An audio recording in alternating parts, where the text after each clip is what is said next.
أعوذ بالله من الشيطان الرجيم. بسم الله الرحمن الرحيم. ألف لام ميم. ذلك الكتاب لا ريب فيه هدى للمتقين الذين يؤمنون بالغيب ويقيمون الصلاة ومما رزقناهم ينفقون والذين يؤمنون بما أنزل إليك وما أنزل من قبلك وبالآخرة هم يوقنون أولئك على هدى من ربهم وأولئك هم المفلحون. إن الذين كفروا سواء عليهم أأنذرتهم أم لم تنذرهم لا يؤمنون. ختم الله على قلوبهم وعلى سمعهم وعلى أبصارهم غشاوة ولهم عذاب عظيم. ومن الناس من يقول آمنا بالله وباليوم الآخر وما هم بمؤمنين يخادعون الله والذين آمنوا وما يخدعون إلا أنفسهم وما يشعرون. في قلوبهم مرض فزادهم الله مرضا ولهم عذاب أليم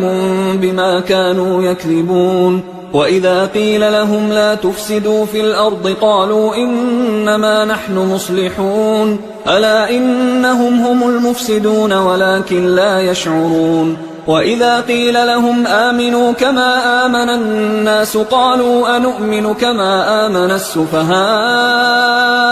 ألا إنهم هم السفهاء ولكن لا يعلمون. وإذا لقوا الذين آمنوا قالوا آمنا وإذا خلوا إلى شياطينهم قالوا إنا معكم إنما نحن مستهزئون. الله يستهزئ بهم ويمدهم في طغيانهم يعمهون. أولئك الذين اشتروا الضلالة بالهدى فما ربحت تجارتهم وما كانوا مهتدين. مثلهم كمثل الذي استوقد نارا فلما أضاءت ما حوله ذهب الله بنورهم وتركهم في ظلمات لا يبصرون. صم بكم عمي فهم لا يرجعون. أو كصيب من السماء فيه ظلمات ورعد وبرق يجعلون أصابعهم في آذانهم من الصواعق حذر الموت والله محيط بالكافرين. يكاد البرق يخطف أبصارهم كلما أضاء لهم مشوا فيه وإذا أظلم عليهم قاموا ولو شاء الله لذهب بسمعهم وأبصارهم إن الله على كل شيء قدير. يا أيها الناس اعبدوا ربكم الذي خلقكم والذين من قبلكم لعلكم تتقون. الذي جعل لكم الأرض فراشا والسماء بناء وأنزل من السماء ماء فأخرج به من الثمرات رزقا لكم فلا تجعلوا لله أندادا وأنتم تعلمون. وإن كنتم في ريب مما نزلنا على عبدنا فأتوا بسورة من مثله وادعوا شهداءكم من دون الله إن كنتم صادقين. فإن لم تفعلوا ولن تفعلوا فاتقوا النار التي وقودها الناس والحجارة أعدت للكافرين. وبشر الذين آمنوا وعملوا الصالحات أن لهم جنات تجري من تحتها الأنهار كلما رزقوا منها من ثمرة رزقا قالوا هذا الذي رزقنا من قبل وأتوا به متشابها ولهم فيها أزواج مطهرة وهم فيها خالدون. إن الله لا يستحيي أن يضرب مثلا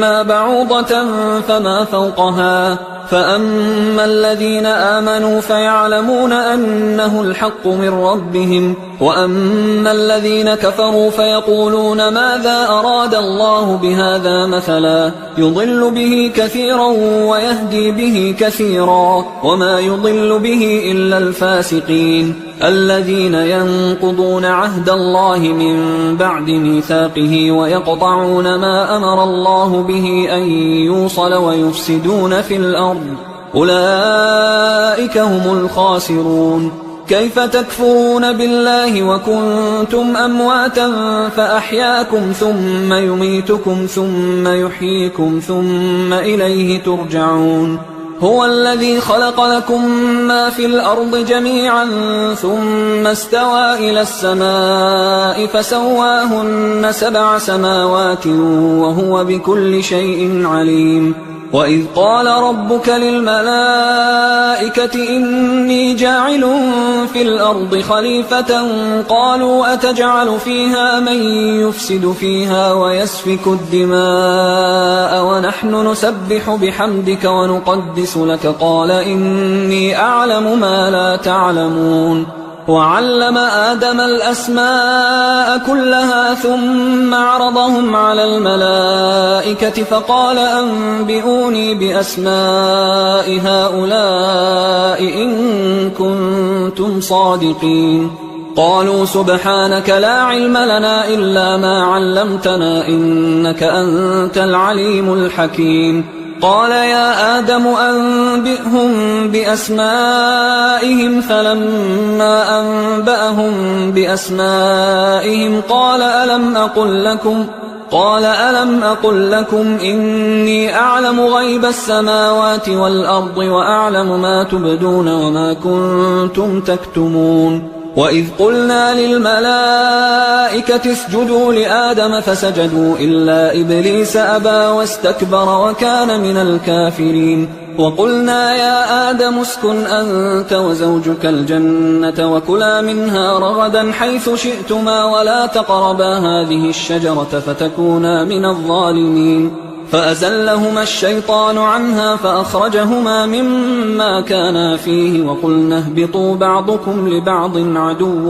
ولكم في الأرض مستقر ومتاع إلى حين. فتلقى آدم من ربه كلمات فتاب عليه إنه هو التواب الرحيم. قلنا اهبطوا منها جميعا فإما يأتينكم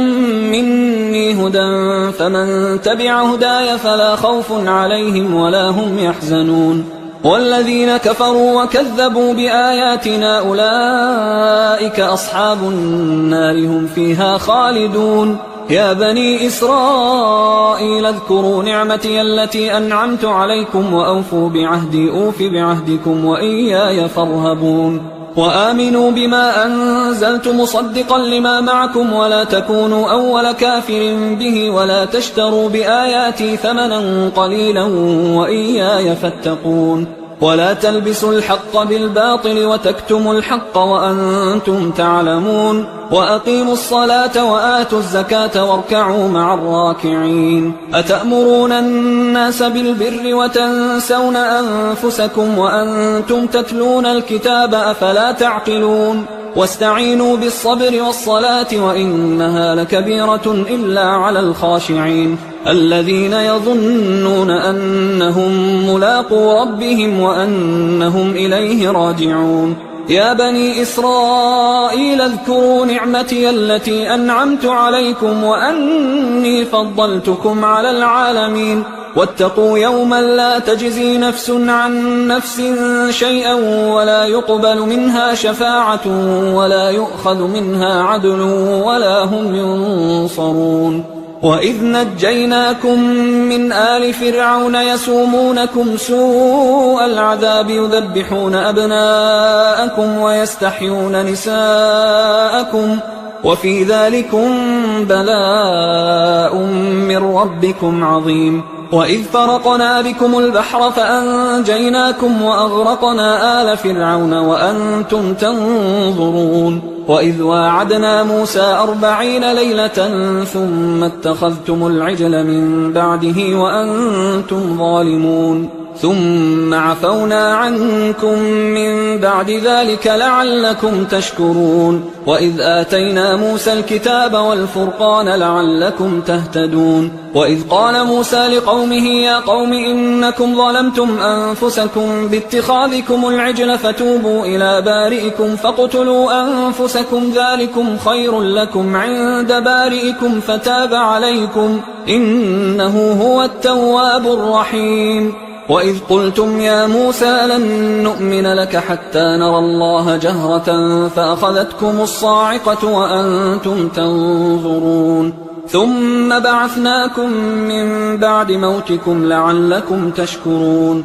وظللنا عليكم الغمام وأنزلنا عليكم المن والسلوى كلوا من طيبات ما رزقناكم وما ظلمونا ولكن كانوا أنفسهم يظلمون وإذ قلنا ادخلوا هذه القرية فكلوا منها حيث شئتم رغدا وادخلوا الباب سجدا وقولوا حطة نغفر لكم خطاياكم وسنزيد المحسنين فبدل الذين ظلموا قولا غير الذي قيل لهم فأنزلنا على الذين ظلموا رجزا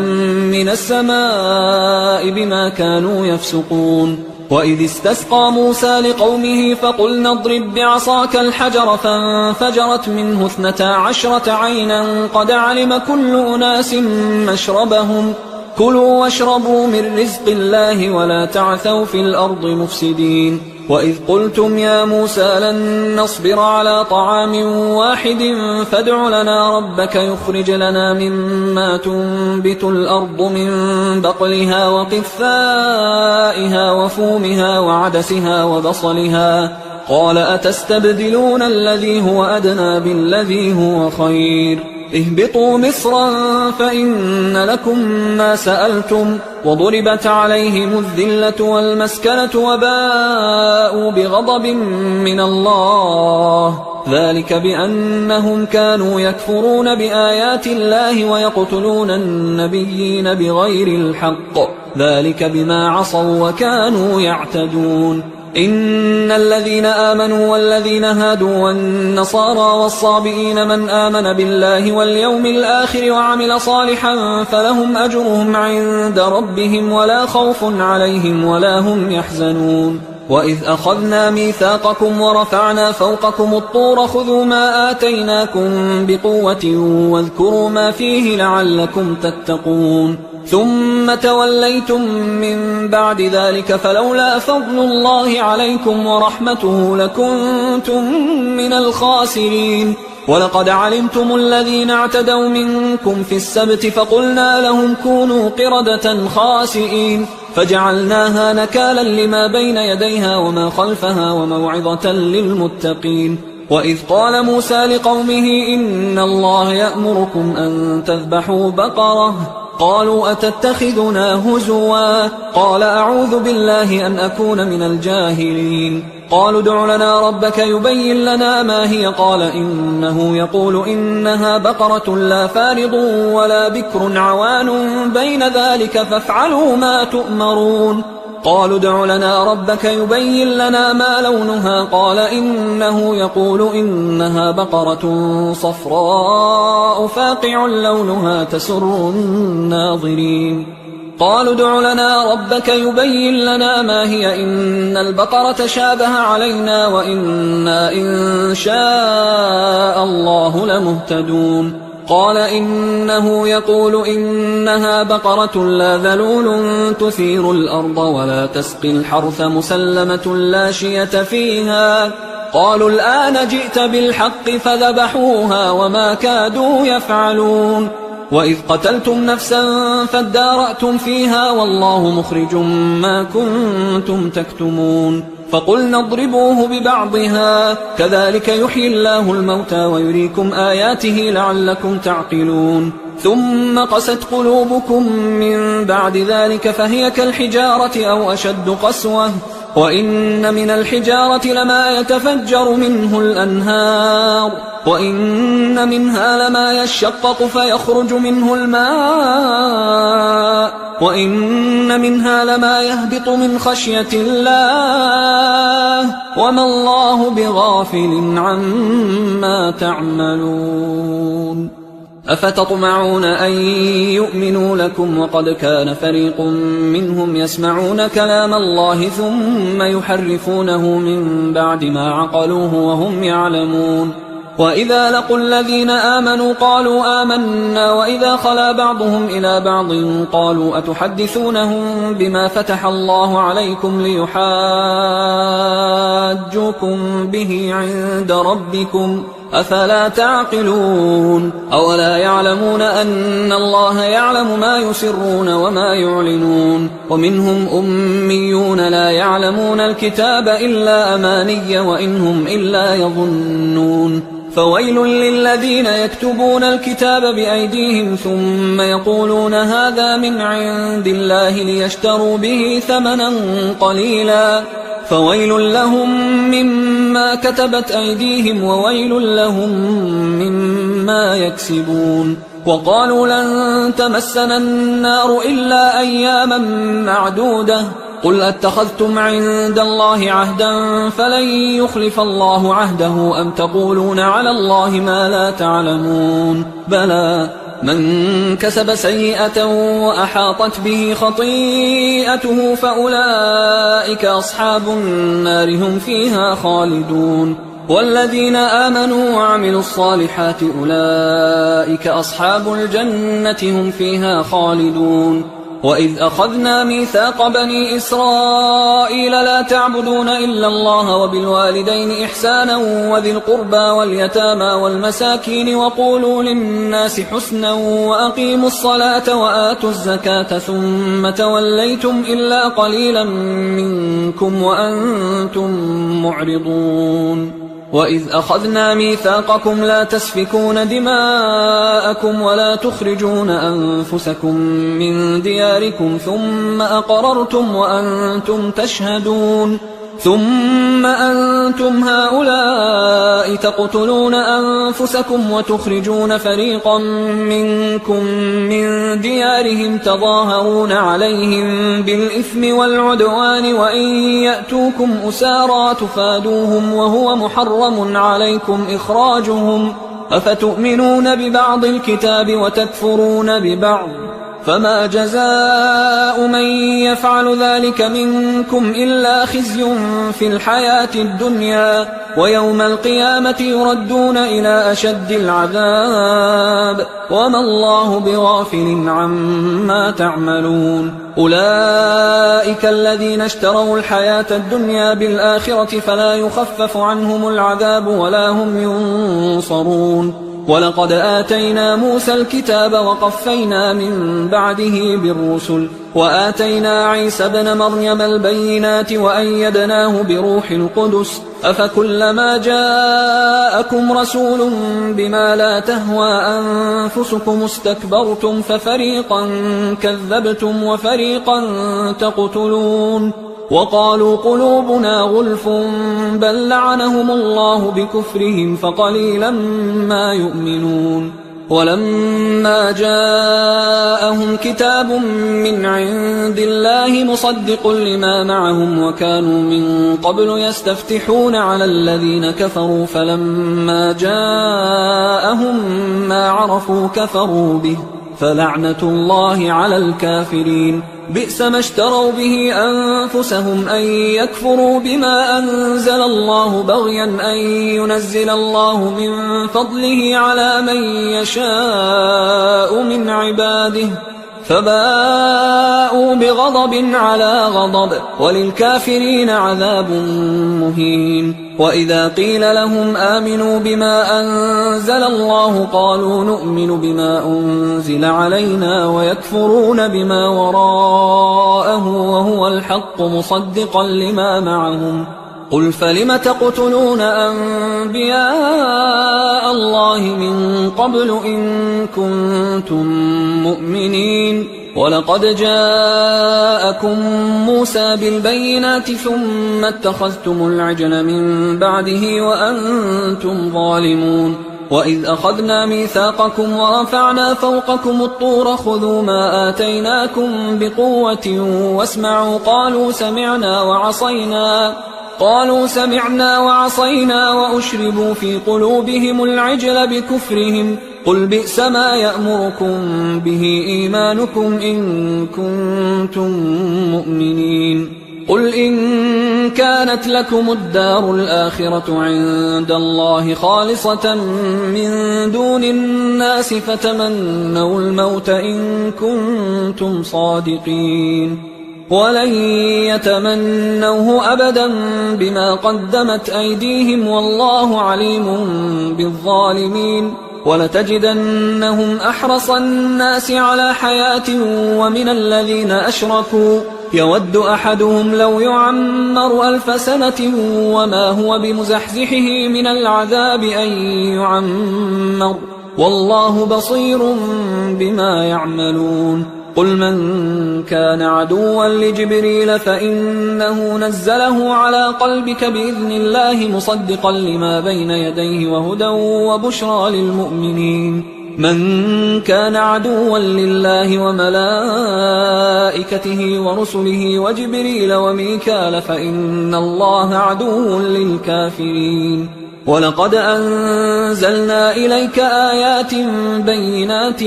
وما يكفر بها إلا الفاسقون أوكلما عاهدوا عهدا نبذه فريق منهم بل أكثرهم لا يؤمنون ولما جاءهم رسول من عند الله مصدق لما معهم نبذ فريق من الذين أوتوا الكتاب كتاب الله وراء ظهورهم كأنهم لا يعلمون واتبعوا ما تتلو الشياطين على ملك سليمان وما كفر سليمان ولكن الشياطين كفروا يعلمون الناس السحر وما أنزل على الملكين ببابل هاروت وماروت وما يعلمان من أحد حتى يقولا إنما نحن فتنة فلا تكفر فيتعلمون منهما ما يفرقون به بين المرء وزوجه وما هم بضارين به من أحد إلا بإذن الله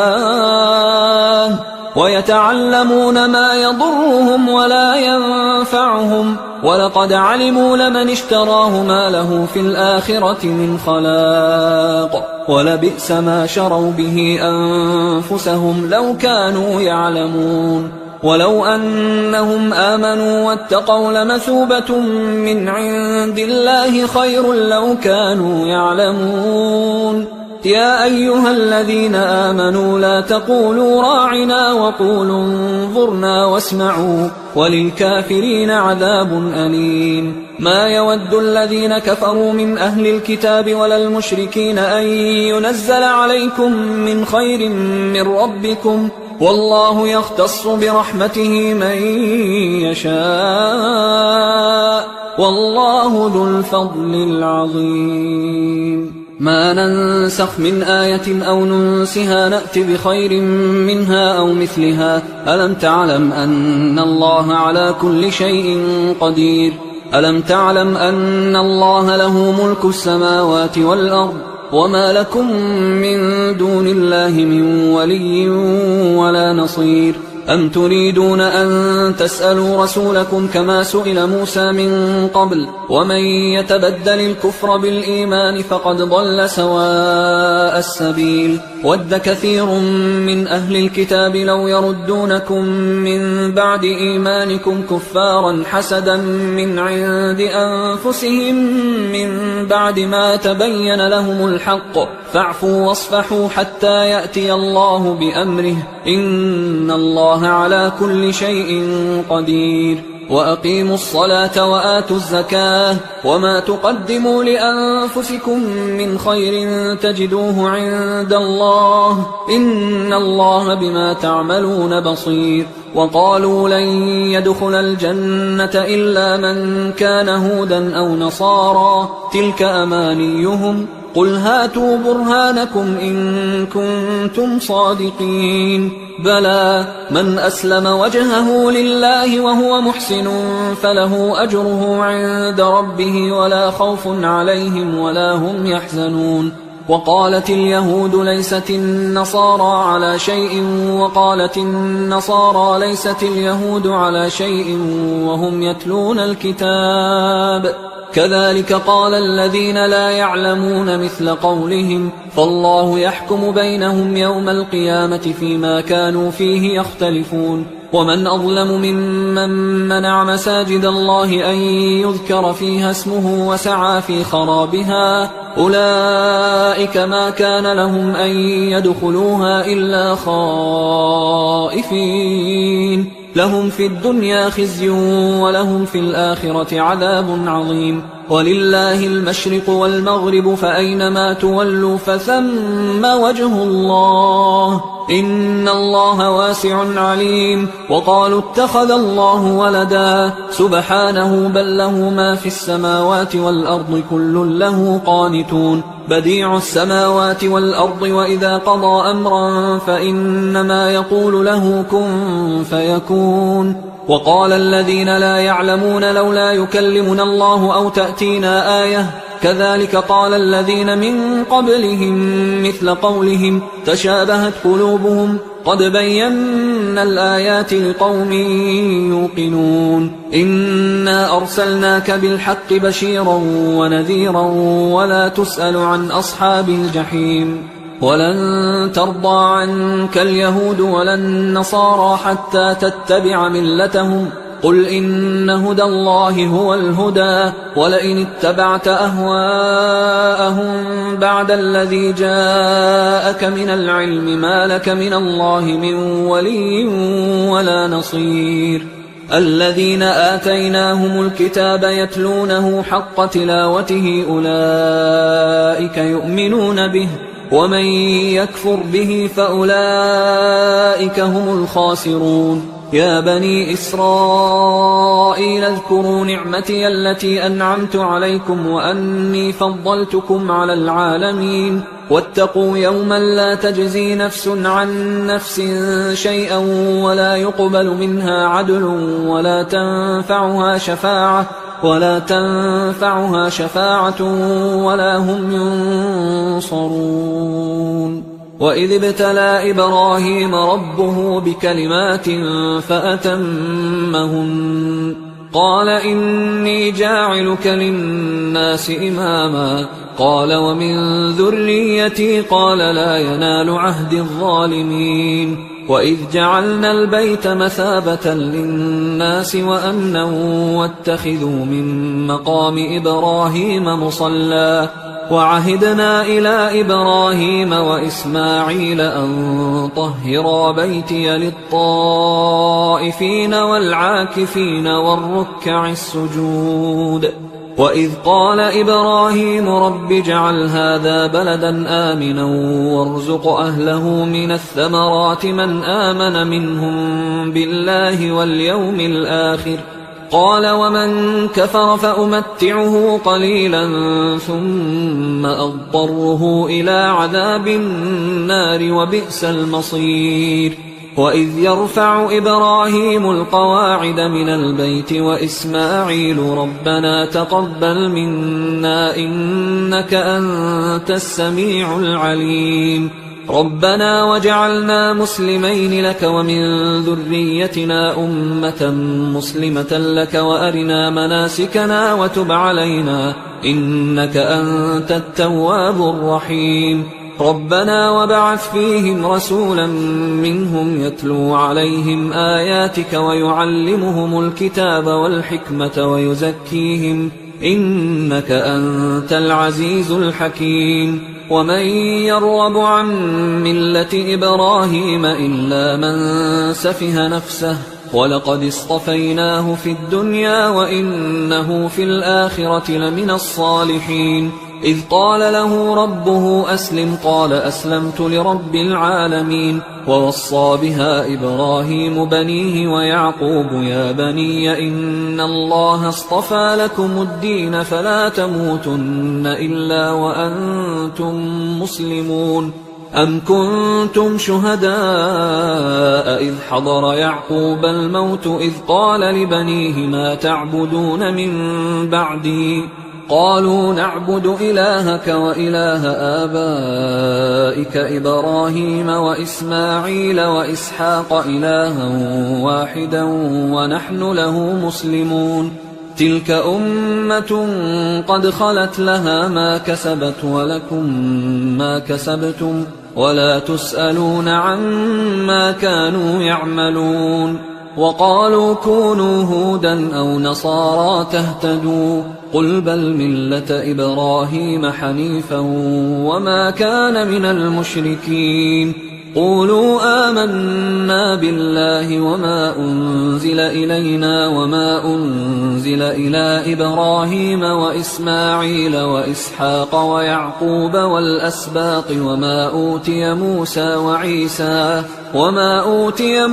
وعيسى وما أوتي النبيون من ربهم لا نفرق بين أحد منهم ونحن له مسلمون. فإن آمنوا بمثل ما آمنتم به فقد اهتدوا وإن تولوا فإنما هم في شقاق فسيكفيكهم الله وهو السميع العليم. صبغة الله ومن أحسن من الله صبغة ونحن له عابدون. قل أتحاجوننا في الله وهو ربنا وربكم ولنا أعمالنا ولكم أعمالكم ونحن له مخلصون. أم تقولون إن إبراهيم وإسماعيل وإسحاق ويعقوب والأسباط كانوا هودا أو نصارى قل أأنتم أعلم أم الله ومن أظلم ممن كتم شهادة عنده من الله وما الله بغافل عما تعملون. تلك أمة قد خلت لها ما كسبت ولكم ما كسبتم ولا تسألون عما كانوا يعملون. سيقول السفهاء من الناس ما ولاهم عن قبلتهم التي كانوا عليها قل لله المشرق والمغرب يهدي من يشاء إلى صراط مستقيم. وكذلك جعلناكم أمة وسطا لتكونوا شهداء على الناس ويكون الرسول عليكم شهيدا. وما جعلنا القبلة التي كنت عليها إلا لنعلم من يتبع الرسول ممن ينقلب على عقبيه وإن كانت لكبيرة إلا على الذين هدى الله وما كان الله ليضيع إيمانكم إن الله بالناس لرؤوف رحيم. قد نرى تقلب وجهك في السماء فلنولينك قبلة ترضاها فول وجهك شطر المسجد الحرام وحيث ما كنتم فولوا وجوهكم شطره وإن الذين أوتوا الكتاب ليعلمون أنه الحق من ربهم وما الله بغافل عما يعملون. ولئن أتيت الذين أوتوا الكتاب بكل آية ما تبعوا قبلتك وما أنت بتابع قبلتهم وما بعضهم بتابع قبلة بعض ولئن اتبعت أهواءهم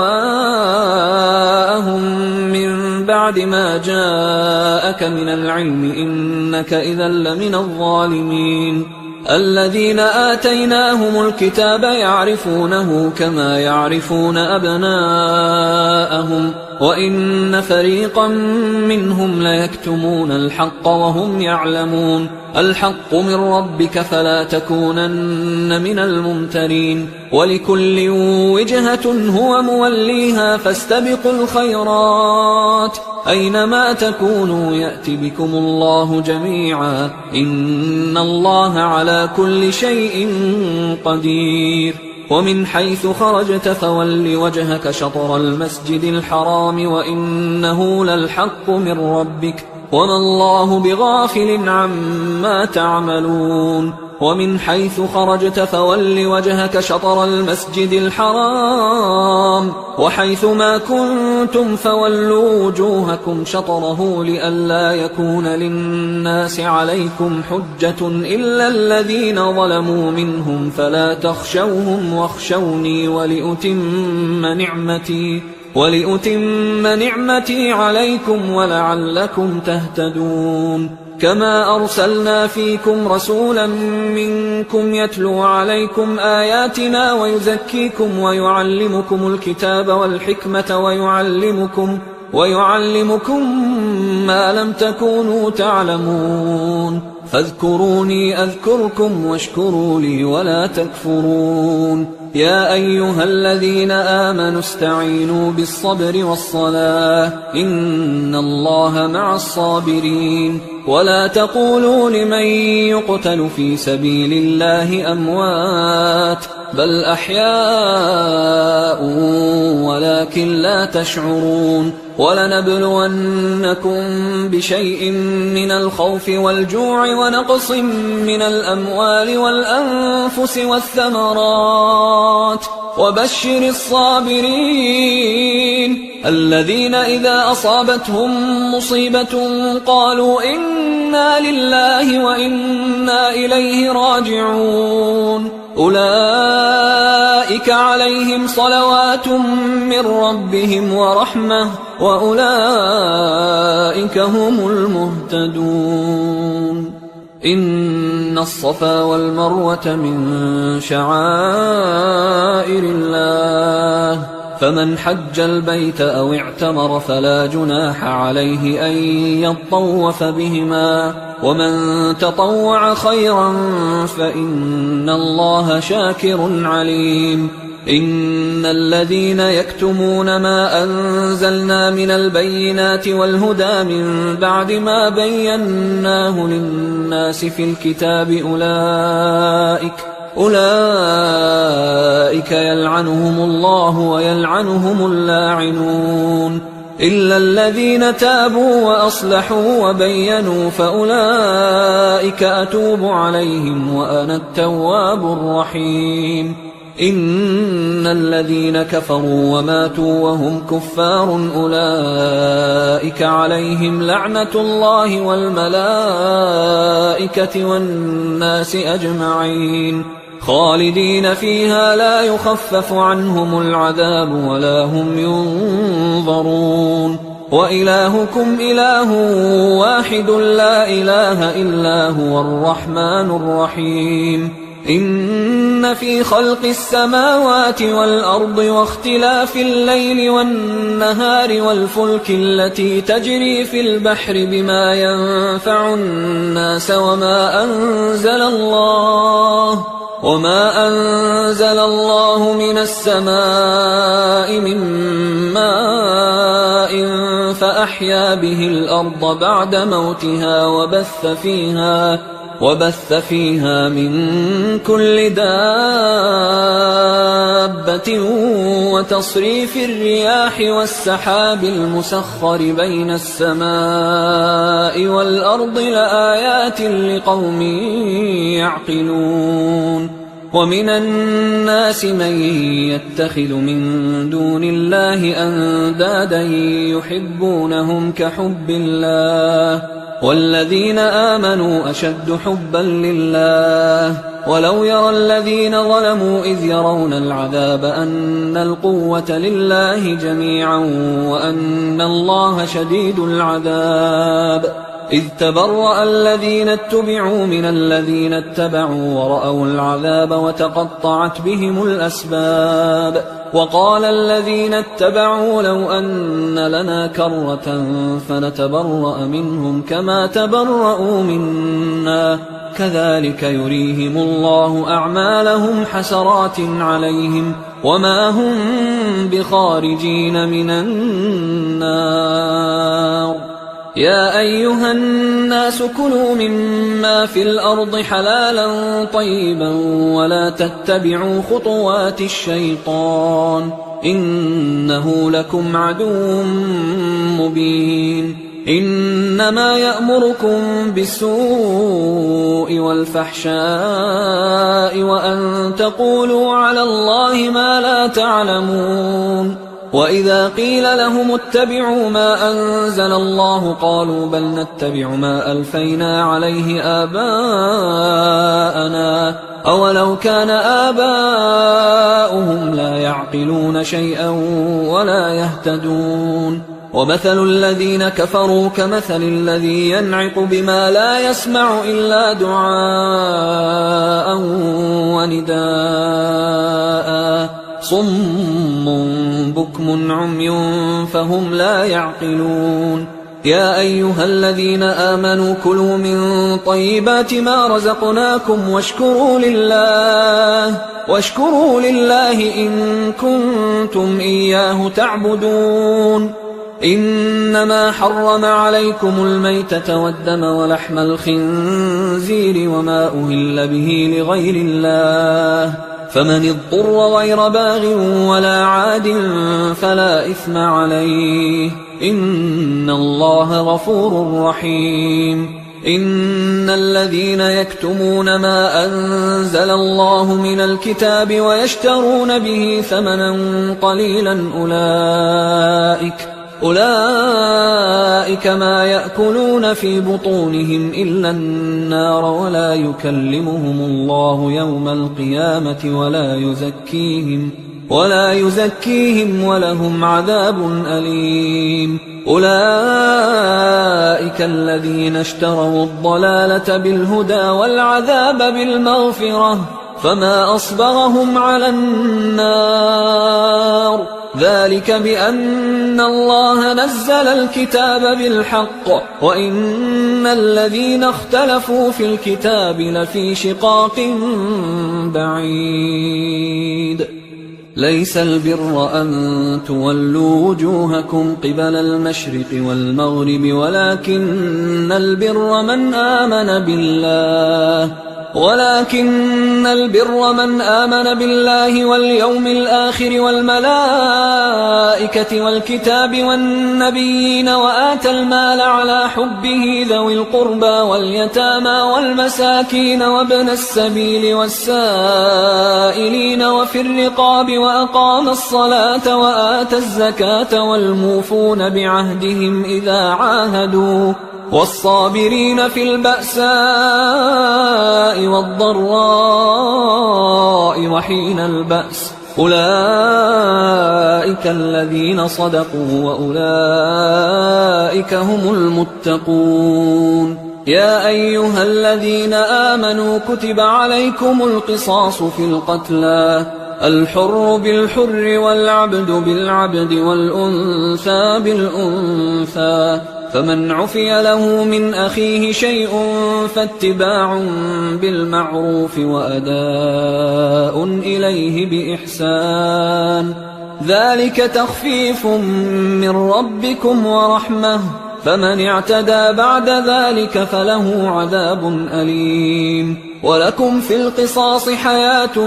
يا أولي الألباب لعلكم تتقون كتب عليكم إذا حضر أحدكم الموت إن ترك خيرا الوصية للوالدين والأقربين بالمعروف حقا على المتقين فمن بدله بعدما سمعه فإنما إثمه على الذين يبدلونه إن الله سميع عليم فمن خاف من موص جنفا أو إثما فأصلح بينهم فلا إثم عليه إن الله غفور رحيم.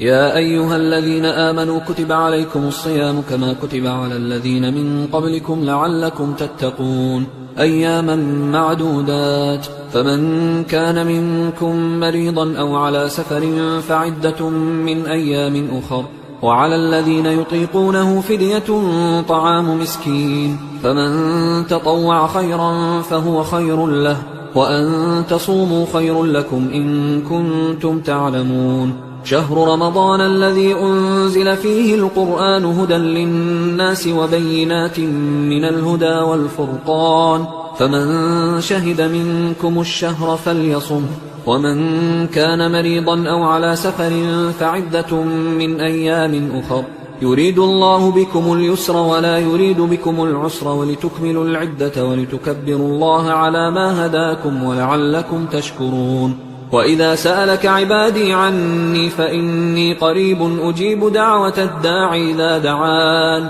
فليستجيبوا لي وليؤمنوا بي لعلهم يرشدون. أحل لكم ليلة الصيام الرفث إلى نسائكم هن لباس لكم وأنتم لباس لهن، علم الله أنكم كنتم تختانون أنفسكم فتاب عليكم وعفى عنكم، فالآن باشروهن وابتغوا ما كتب الله لكم، وكلوا واشربوا حتى يتبين لكم الخيط الأبيض من الخيط الأسود من الفجر، ثم أتموا الصيام إلى الليل، ولا تباشروهن وأنتم عاكفون في المساجد، تلك حدود الله فلا تقربوها، كذلك يبين الله آياته للناس لعلهم يتقون. ولا تأكلوا أموالكم بينكم بالباطل وتدلوا بها إلى الحكام لتأكلوا فريقا من أموال الناس بالإثم وأنتم تعلمون.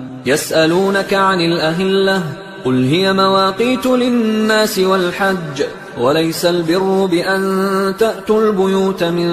ظهورها ولكن البر من اتقى، وأتوا البيوت من أبوابها واتقوا الله لعلكم تفلحون. وقاتلوا في سبيل الله الذين يقاتلونكم ولا تعتدوا إن الله لا يحب المعتدين. وقتلوهم حيث ثقفتموهم وأخرجوهم من حيث أخرجوكم والفتنة أشد من القتل،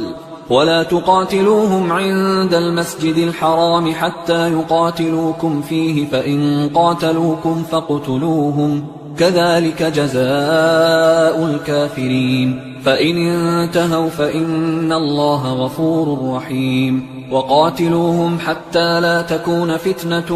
ويكون الدين لله، فإن انتهوا فلا عدوان إلا على الظالمين. الشهر الحرام بالشهر الحرام والحرمات قصاص، فمن اعتدى عليكم فاعتدوا عليه بمثل ما اعتدى عليكم، واتقوا الله واعلموا أن الله مع المتقين. وأنفقوا في سبيل الله ولا تلقوا بأيديكم إلى التهلكة وأحسنوا إن الله يحب المحسنين. وأتموا الحج والعمرة لله، فإن أحصرتم فما استيسر من الهدي، ولا تحلقوا رؤوسكم حتى يبلغ الهدي محله، فمن كان منكم مريضا أو به أذى من رأسه ففدية من صيام أو صدقة أو نسك، فإذا أمنتم فمن تمتع بالعمرة إلى الحج فما استيسر من الهدي، فمن لم يجد فصيام 3 أيام في الحج و7 إذا رجعتم، تلك 10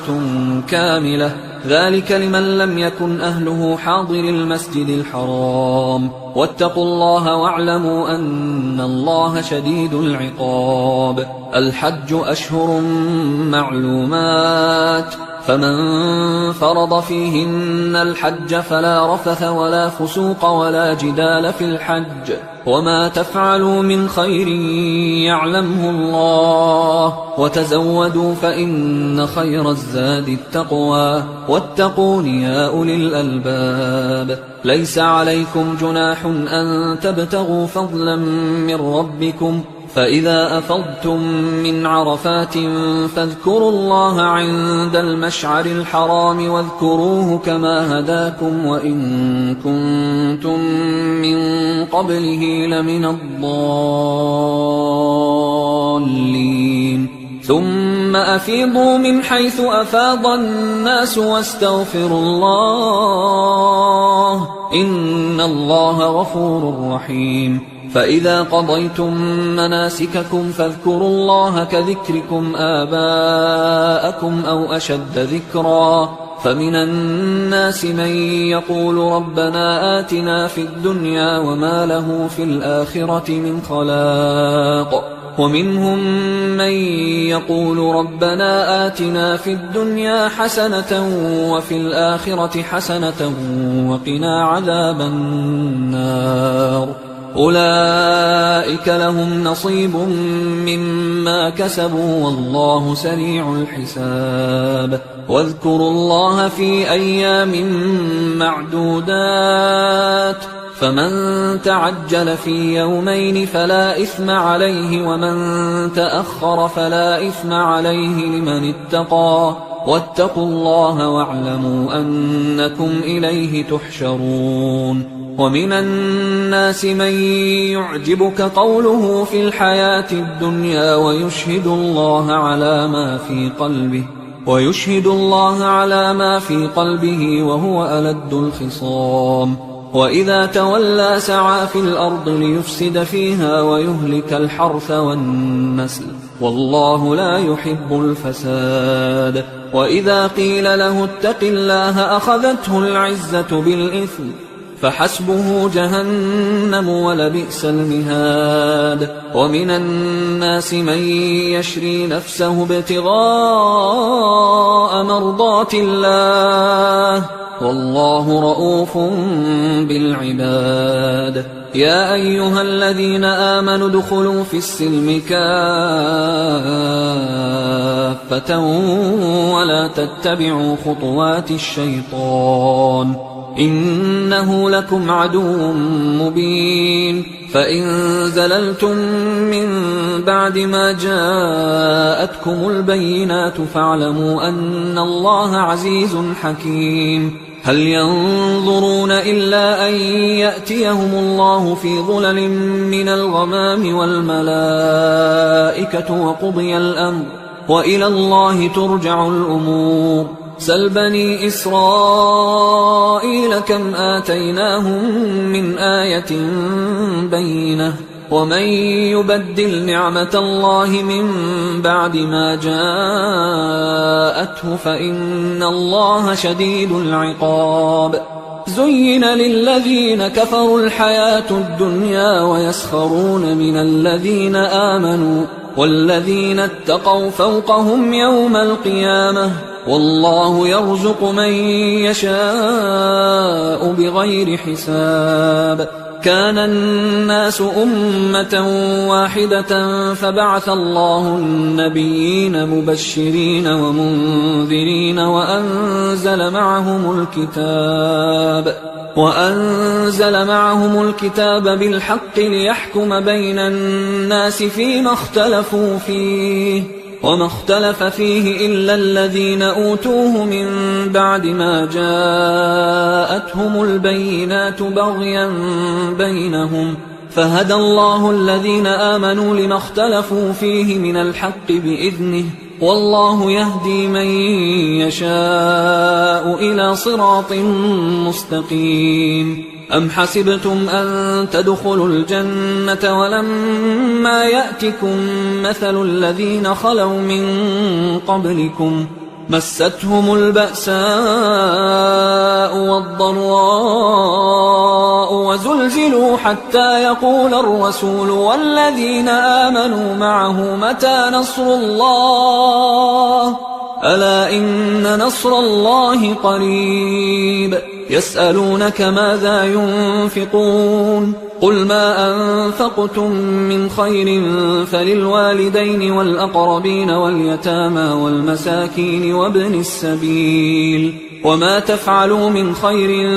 فإن الله به عليم كتب عليكم القتال وهو كره لكم وعسى أن تكرهوا شيئا وهو خير لكم وعسى أن تحبوا شيئا وهو شر لكم والله يعلم وأنتم لا تعلمون يسألونك عن الشهر الحرام قتال فيه قل قتال فيه كبير وصد عن سبيل الله وكفر به والمسجد الحرام وإخراج أهله منه أكبر عند الله والفتنة أكبر من القتل ولا يزالون يقاتلونكم حتى يردوكم عن دينكم إن استطاعوا ومن يرتدد منكم عن دينه فيمت وهو كافر فأولئك حبطت أعمالهم في الدنيا والآخرة وأولئك أصحاب النار هم فيها خالدون إن الذين آمنوا والذين هاجروا وجاهدوا في سبيل الله أولئك يرجون رحمة الله والله غفور رحيم يسألونك عن الخمر والميسر قل فيهما إثم كبير ومنافع للناس وإثمهما أكبر من نفعهما ويسألونك ماذا ينفقون قل العفو كذلك يبين الله لكم الآيات لعلكم تتفكرون في الدنيا والآخرة ويسألونك عن اليتامى قل إصلاح لهم خير وإن تخالطوهم فإخوانكم والله يعلم المفسد من المصلح ولو شاء الله لأعنتكم إن الله عزيز حكيم ولا تنكحوا المشركات حتى يؤمنوا ولأمة مؤمنة خير من مشركة ولو أعجبتكم ولا تنكحوا المشركين حتى يؤمنوا ولعبد مؤمن خير من مشرك ولو أعجبكم أولئك يدعون إلى النار والله يدعو إلى الجنة والمغفرة بإذنه ويبين آياته للناس لعلهم يتذكرون ويسألونك عن المحيض قل هو أذى فاعتزلوا النساء في المحيض ولا تقربوهن حتى يطهرن فإذا تطهرن فأتوهن من حيث أمركم الله إن الله يحب التوابين ويحب المتطهرين نساؤكم حرث لكم فأتوا حرثكم أنى شئتم وقدموا لأنفسكم واتقوا الله واعلموا أنكم ملاقوه وبشر المؤمنين ولا تجعلوا الله عرضة لأيمانكم أن تبروا وتتقوا وتصلحوا بين الناس والله سميع عليم لا يؤاخذكم الله باللغو في أيمانكم ولكن يؤاخذكم بما كسبت قلوبكم والله غفور حليم للذين يؤلون من نسائهم تربص 4 أشهر فإن فاءوا فإن الله غفور رحيم وإن عزموا الطلاق فإن الله سميع عليم والمطلقات يتربصن بأنفسهن 3 قروء ولا يحل لهن أن يكتمن ما خلق الله في أرحامهن إن كن يؤمن بالله واليوم الآخر وبعولتهن أحق بردهن في ذلك إن أرادوا إصلاحا ولهن مثل الذي عليهن بالمعروف وللرجال عليهن درجة والله عزيز حكيم الطلاق 2 فإمساك بمعروف أو تسريح بإحسان ولا يحل لكم أن تأخذوا مما آتيتموهن شيئا إلا أن يخافا ألا يقيما حدود الله فإن خفتم ألا يقيما حدود الله فلا جناح عليهما فيما افتدت به تلك حدود الله فلا تعتدوها ومن يتعد حدود الله فأولئك هم الظالمون فإن طلقها فلا تحل له من بعد حتى تنكح زوجا غيره فإن طلقها فلا جناح عليهما أن يتراجعا إن ظنا أن يقيما حدود الله وتلك حدود الله يبينها لقوم يعلمون وإذا طلقتم النساء فبلغن أجلهن فأمسكوهن بمعروف أو سرحوهن بمعروف ولا تمسكوهن ضرارا لتعتدوا ومن يفعل ذلك فقد ظلم نفسه ولا تتخذوا آيات الله هزوا واذكروا نعمة الله عليكم وما أنزل عليكم من الكتاب والحكمة يعظكم به واتقوا الله واعلموا أن الله بكل شيء عليم وإذا طلقتم النساء فبلغن أجلهن فلا تعضلوهن أن ينكحن أزواجهن إذا تراضوا بينهم بالمعروف ذلك يوعظ به من كان منكم يؤمن بالله واليوم الآخر ذلكم أزكى لكم وأطهر والله يعلم وأنتم لا تعلمون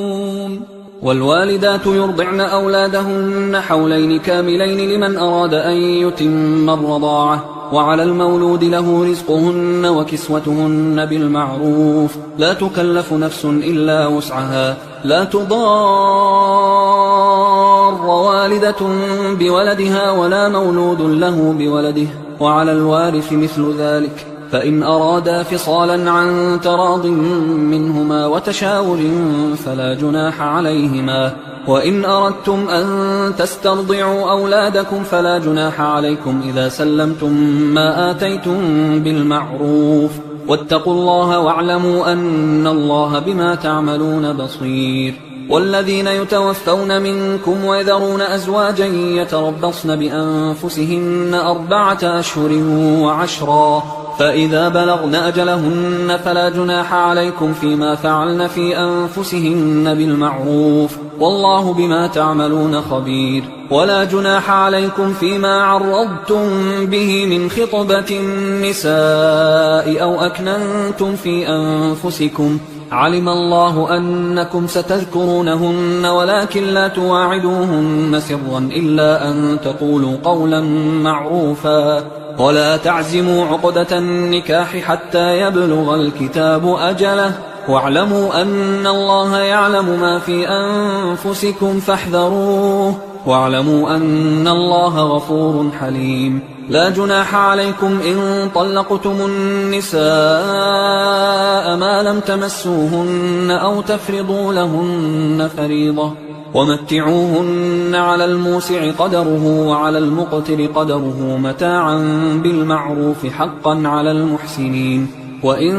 طلقتموهن من قبل أن تمسوهن وقد فرضتم لهن فريضة فنصف ما فرضتم إلا أن يعفون أو يعفو الذي بيده عقدة النكاح وأن تعفوا أقرب للتقوى ولا تنسوا الفضل بينكم إن الله بما تعملون بصير حافظوا على الصلوات والصلاة الوسطى وقوموا لله قانتين فإن خفتم فرجالا أو ركبانا فإذا أمنتم فاذكروا الله كما علمكم ما لم تكونوا تعلمون والذين يتوفون منكم ويذرون أزواجا وصية لأزواجهم متاعا إلى الحول غير إخراج فإن خرجن فلا جناح عليكم فيما فعلن في أنفسهن من معروف والله عزيز حكيم وللمطلقات متاع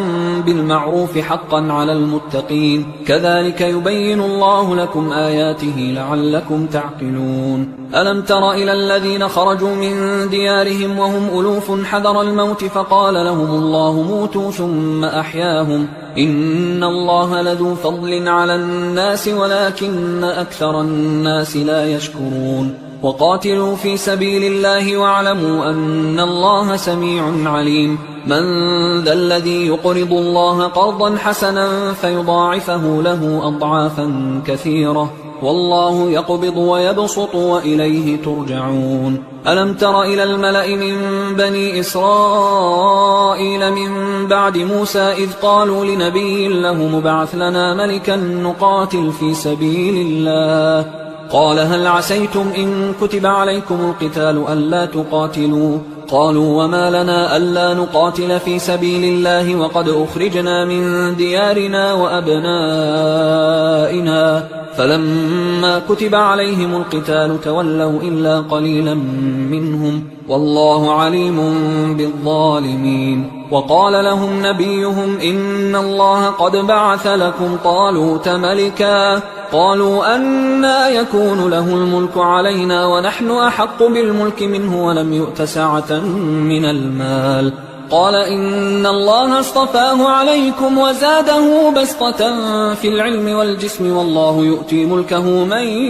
يشاء والله واسع عليم وقال لهم نبيهم إن آية ملكه أن يأتيكم التابوت فيه سكينة من ربكم وبقية مما ترك آل موسى وآل هارون تحمله الملائكة إن في ذلك لآية لكم إن كنتم مؤمنين فلما فصل طالوت بالجنود قال إن الله مبتليكم بنهر فمن شرب منه فليس مني ومن لم يطعمه فإنه مني إلا من اغترف غرفة بيده فشربوا منه إلا قليلا منهم فلما جاوزه هو والذين آمنوا معه قالوا لا طاقة لنا اليوم بجالوت وجنوده قال الذين يظنون أنهم ملاقوا الله كم من فئة قليلة غلبت فئة كثيرة بإذن الله والله مع الصابرين ولما برزوا لجالوت وجنوده قالوا ربنا أفرغ علينا صبرا وثبت أقدامنا وانصرنا على القوم الكافرين فهزموهم بإذن الله وقتل داود جالوت وآتاه الله الملك والحكمة وعلمه مما يشاء ولولا دفع الله الناس بعضهم ببعض لفسدت الأرض ولكن الله ذو فضل على العالمين تلك آيات الله نتلوها عليك بالحق وإنك لمن المرسلين تلك الرسل فضلنا بعضهم على بعض منهم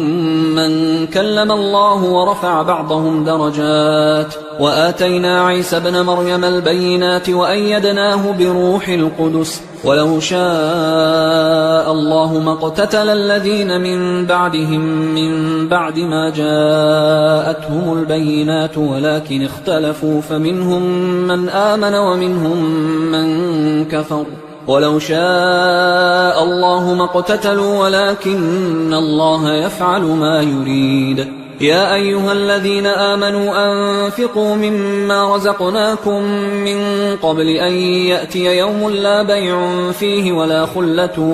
ولا شفاعة والكافرون هم الظالمون الله لا إله إلا هو الحي القيوم لا تأخذه سنة ولا نوم له ما في السماوات وما في الأرض من ذا الذي يشفع عنده إلا بإذنه يعلم ما بين أيديهم وما خلفهم ولا يحيطون بشيء من علمه إلا بما شاء وسع كرسيه السماوات والأرض ولا يؤوده حفظهما وهو العلي العظيم لا إكراه في الدين قد تبين الرشد من الغي فمن يكفر بالطاغوت ويؤمن بالله فقد استمسك بالعروة الوثقى لا انفصام لها والله سميع عليم الله ولي الذين آمنوا يخرجهم من الظلمات إلى النور والذين كفروا أولياؤهم الطاغوت يخرجونهم من النور إلى الظلمات أولئك أصحاب النار هم فيها خالدون ألم تر إلى الذي حاج حاج إبراهيم في ربه أن آتاه الله الملك إذ قال إبراهيم ربي الذي يحيي ويميت قال أنا أحيي وأميت قال إبراهيم فإن الله يأتي بالشمس من المشرق فأت بها من المغرب فبهت الذي كفر والله لا يهدي القوم الظالمين أو كالذي مر على قرية وهي خاوية على عروشها قال أنى يحيي هذه الله بعد موتها فأماته الله 100 عام ثم بعثه قال كم لبثت قال لبثت يوما أو بعض يوم قال بل لبثت 100 عام فانظر إلى طعامك وشرابك لم يتسنه وانظر إلى حمارك ولنجعلك آية للناس وانظر إلى العظام كيف ننشزها ثم نكسوها لحما فلما تبين له قال أعلم أن الله على كل شيء قدير وإذ قال إبراهيم رب أرني كيف تحيي الموتى قال أولم تؤمن قال بلى ولكن ليطمئن قلبي قال فخذ 4 من الطير فصرهن إليك ثم اجعل على كل جبل منهن جزءا ثم ادعهن يأتينك سعيا واعلم أن الله عزيز حكيم مثل الذين ينفقون أموالهم في سبيل الله كمثل حبة أنبتت 7 سنابل في كل سنبلة 100 حبة والله يضاعف لمن يشاء والله واسع عليم الذين ينفقون أموالهم في سبيل الله ثم لا يتبعون ما أنفقوا منا ولا أذى لهم أجرهم عند ربهم ولا خوف عليهم ولا هم يحزنون قول معروف ومغفرة خير من صدقة يتبعها أذى والله غني حليم يا أيها الذين آمنوا لا تبطلوا صدقاتكم بالمن والأذى كالذي ينفق ماله رئاء الناس ولا يؤمن بالله واليوم الآخر فمثله كمثل صفوان عليه تراب فأصابه وابل فتركه صلدا لا يقدرون على شيء مما كسبوا والله لا يهدي القوم الكافرين ومثل الذين ينفقون أموالهم ابتغاء مرضات الله وتثبيتا من أنفسهم كمثل جنة بربوة أصابها وابل فآتت أكلها ضعفين فإن لم يصبها وابل فطل والله بما تعملون بصير أيود أحدكم أن تكون له جنة من نخيل وأعناب تجري من تحتها الأنهار له فيها من كل الثمرات وأصابه الكبر وله ذرية ضعفاء فأصابها إعصار فيه نار فاحترقت كذلك يبين الله لكم الآيات لعلكم تتفكرون يا أيها الذين آمنوا أنفقوا من طيبات ما كسبتم ومما أخرجنا لكم من الأرض ولا تيمموا الخبيث منه تنفقون ولستم بآخذيه إلا أن تغمضوا فيه واعلموا أن الله غني حميد الشيطان يعدكم الفقر ويأمركم بالفحشاء والله يعدكم مغفرة منه وفضلا والله واسع عليم يؤتي الحكمة من يشاء ومن يؤت الحكمة فقد أوتي خيرا كثيرا وما يذكر إلا أولو الألباب وما أنفقتم من نفقة أو نذرتم من نذر فإن الله يعلمه وما للظالمين من أنصار إن تبدوا الصدقات فنعما هي وإن تخفوها وتؤتوها الفقراء فهو خير لكم ويكفر عنكم من سيئاتكم والله بما تعملون خبير ليس عليك هداهم ولكن الله يهدي من يشاء وما تنفقوا من خير فلأنفسكم وما تنفقون إلا ابتغاء وجه الله وما تنفقوا من خير يوفى إليكم وأنتم لا تظلمون للفقراء الذين أحصروا في سبيل الله لا يستطيعون ضربا في الأرض يحسبهم الجاهل أغنياء من التعفف تعرفهم بسيماهم لا يسألون الناس إلحافا وما تنفقوا من خير فإن الله به عليم الذين ينفقون أموالهم بالليل والنهار سرا وعلانية فلهم أجرهم عند ربهم ولا خوف عليهم ولا هم يحزنون الذين يأكلون الربا لا يقومون إلا كما يقوم الذي يتخبطه الشيطان من المس ذلك بأنهم قالوا إنما البيع مثل الربا وأحل الله البيع وحرم الربا فمن جاءه موعظة